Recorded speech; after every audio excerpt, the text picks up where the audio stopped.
Ay mga kabay, magpapakain tayo ng manok mga kabay. Lahat ito ay bigay ni Mr. Bean. So, kaya samahan niyo ko kabay. Ito yung ginagawa ko araw-araw. Tik, tik, tik, tik, tik, tik, tik, tik.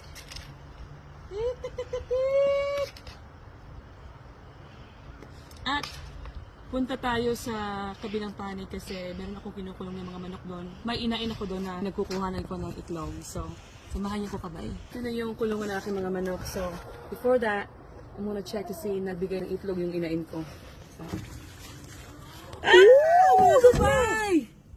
Mga kabay, tingnan niyo! May itlog tayo for the day. Ang ganda-ganda niya. Oh, ang kunis-kunis. Thank you, inain! Napakabait niyo mga kabay. Ay, ngayon, papakain. Ah!